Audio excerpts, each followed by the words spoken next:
back to another custom tactics video. Today's the 4-3-2-1 pro player top 200 custom tactics and player instructions. So it's quite a narrow formation, this one, but it's sort of a mix between narrow and wide. So you see we've got the left forwards and the right forwards, who are sort of a bit like wingers, but they're quite narrower than that. They sort of cover this, sort of help out the striker. It's quite hard to explain, but you'll see what I mean if you use the formation. But this is a very good formation. It's quite an attacking formation. You've got a strong midfield and you've got a strong attack as well. So let's get on with the custom tactics. The defensive style, we're going to be using pressure on heavy touch. When it's a more attacking formation is when I tend to use using pressures. If it's a more defensive formation, I just go with balanced. But we're using pressure on heavy touch today because I think it's the best option out of all the presses you have options to. Press after possession loss was very good last year, but pressure on heavy touch seems to be better this year. For the width, we're going to be using it 55, making it a bit wider. Because it's not the widest of formations, it can only help by making it a bit wider. And for the depth, we're going to be using 60. No need for the automatic offside trap from 17 above, so we're going to be sticking with 60. For the build-up play today, we're going to be using balanced. It sort of gives you most freedom on the ball, so you're not stuck to one thing.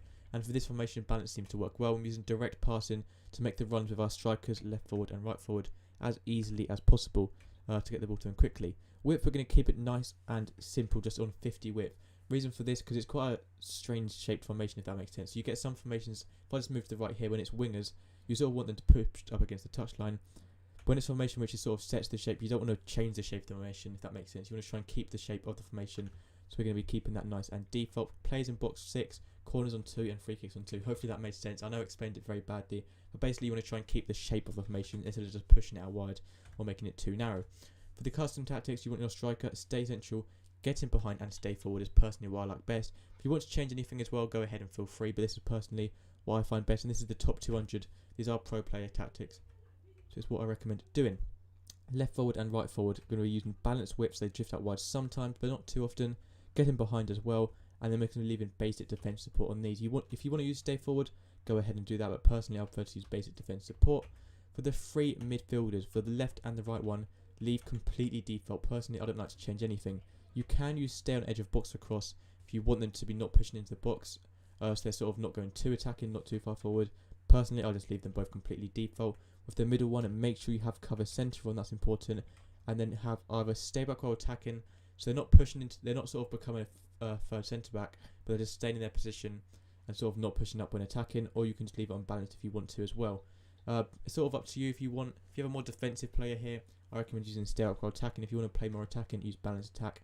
Personally, I prefer to use stay back while attacking. They still say they don't become a CDM, so if you drop between defenders, they'll sort of become a third centre back / CDM. If you use stay back while attacking, they'll stay in the centre mid position, just not going too far forward. Two centre backs always leave default. For your full backs, I actually recommend using balanced attack with overlap. I normally say if you have wide players and use stay back while attacking, but this formation, you've got come back on defence on the left forward and right forward, so you've got their defensive help. I recommend balanced attack, so they can run right out wide against the touchline. If you can see my mouse here, you want them to be really wide against the touchline because the left forward and right forward aren't wide enough as it is. So you want your left back and right back to be doing the work out wide, overlapping the left forward and right forward and getting crosses into the box. If you don't want to do that, and you can use stay back while attacking, but personally I think balanced attack works well. But you do need fast centre backs and good attacking fullbacks. You need fast and good attacking fullbacks. And lastly, for your goalkeeper, you want comes to crosses, so your keeper's coming in for his line more to defend corners and crosses. And a sweeper keeper, so he's being more aggressive, coming outside the box and challenging the opponent for loose balls and through balls into the box. That's the 4-3-2-1 formation. I'll go back to the tactics for a second so you can see here if you didn't get anything down. That's the 4-3-2-1 formation. It's a very good attacking formation. Hopefully this video was helpful. If you have any questions or comments or anything like that, just let me know in the comments below and I'll reply as quickly as possible. Any suggestions as well, leave them below. But that is everything for today. Thank you guys. Have a good rest of your day and goodbye.